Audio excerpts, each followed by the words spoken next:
importância de uma nutrição adequada para os idosos? Saiba mais sobre este tema no programa Viver Ciência, que começa agora. O Brasil está envelhecendo. A afirmação é baseada em dados do IBGE. O Instituto aponta que o número de brasileiros acima de 65 anos pode praticamente quadruplicar até 2060. Segundo o órgão, a população idosa no país já passava de 14,9 milhões de pessoas em 2013. Para analisar a saúde dos idosos, está sendo desenvolvido na UFG um estudo sobre indicadores antropométricos para avaliação do estado nutricional de idosos que são usuários do Sistema Único de Saúde em Goiânia. Esse é um primeiro projeto que avaliou idosos não institucionalizados, de Goiânia, ou seja, da população em geral, e que usam o Sistema Único de Saúde, tentando fazer uma avaliação do estado nutricional desses idosos, da situação de saúde, as doenças que acometem os idosos, todas as doenças, e também essa parte de antropometria, porque o que a gente tem hoje padronizado é uma parte de recomendação da Organização Mundial de Saúde, que transporta os mesmos indicadores da parte do adulto para o idoso. E o idoso ele tem uma série de modificações fisiológicas, de composição corporal. Então a gente atuou também nesse sentido para validar indicadores específicos para a população idosa. Ou seja, tratando o idoso como idoso. Primeiramente a gente recrutou as fichas dos pacientes que frequentavam, dos idosos que frequentavam as unidades básicas de saúde. E a partir disso foi feito um sorteio aleatório, foi feito visitas nos domicílios dos idosos.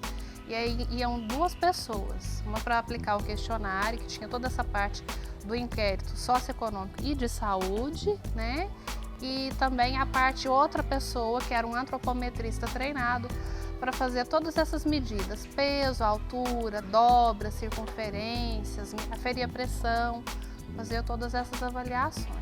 O trabalho da pesquisa é amplo e inclui diferentes áreas das ciências da saúde. Ele abrange 3 pós-graduações da UFG na área da saúde. A pós-graduação da enfermagem, da Faculdade de Enfermagem, a pós-graduação em Nutrição e Saúde, da Faculdade de Nutrição, e a pós-graduação em Ciências da Saúde da Faculdade de Medicina. Essa última tem orientações a nível de mestrado e de doutorado na área de saúde do idoso. Para continuar falando sobre esse assunto, está aqui com a gente no estúdio do Viver Ciência a Érica Aparecida da Silveira, coordenadora da pesquisa, junto com a Valéria Pagotto, professora da UFG e integrante do projeto. Sejam bem-vindas, obrigada por aceitarem o nosso convite. Nós que agradecemos. Obrigada. Professora Érica, eu começo perguntando para a senhora o que são índices antropométricos.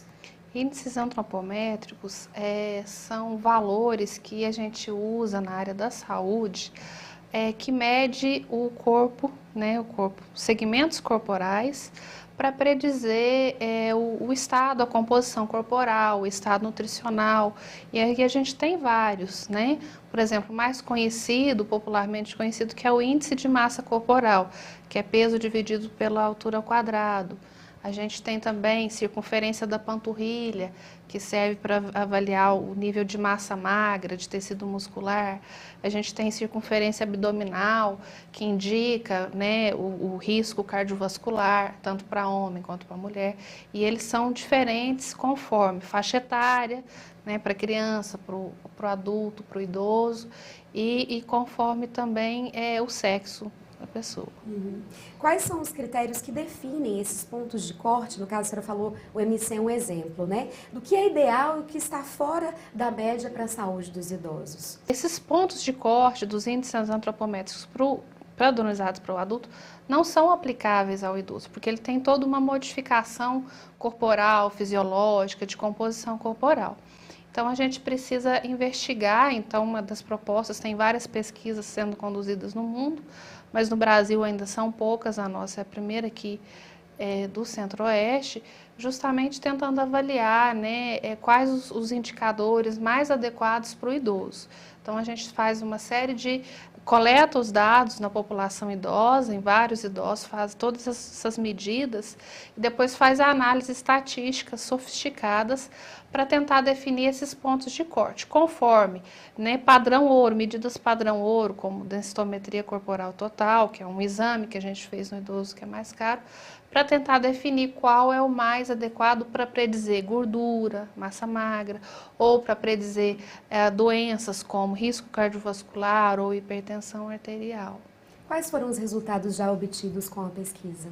A gente já tem a incorporação da medida da circunferência da panturrilha, que era só um estudo europeu que havia avaliado, e que a gente conseguiu, né, identificar um ponto de corte mais adequado, que é justamente esse que prediz fragilidade, prediz essa perda de massa magra, circunferência da panturrilha no indivíduo idoso, e hoje ele já foi incorporado pelo Ministério da Saúde. Há 20 anos, né, tem sido estudado no mundo a perda de massa muscular, que é denominada como sarcopenia do envelhecimento.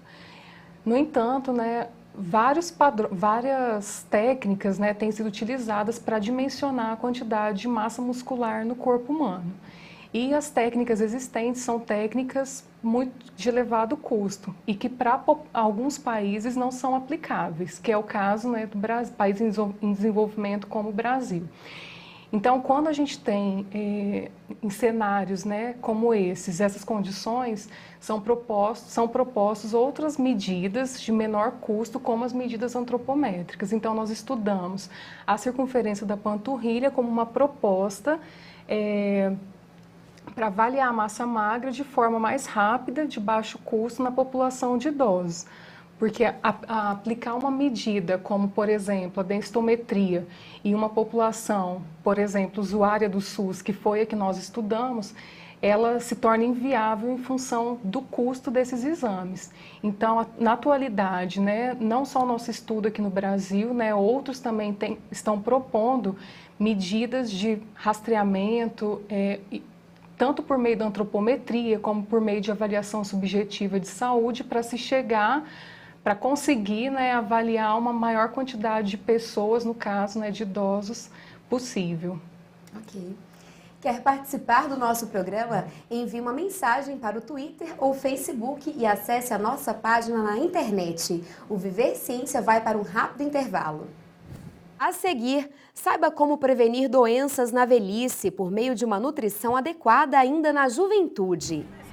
A ciência é viva quando a gente tem felicidade, quando a gente gosta das coisas, a música, aí é uma ciência maravilhosa.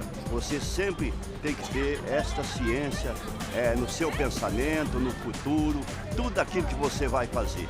Essa é a ciência verdadeira.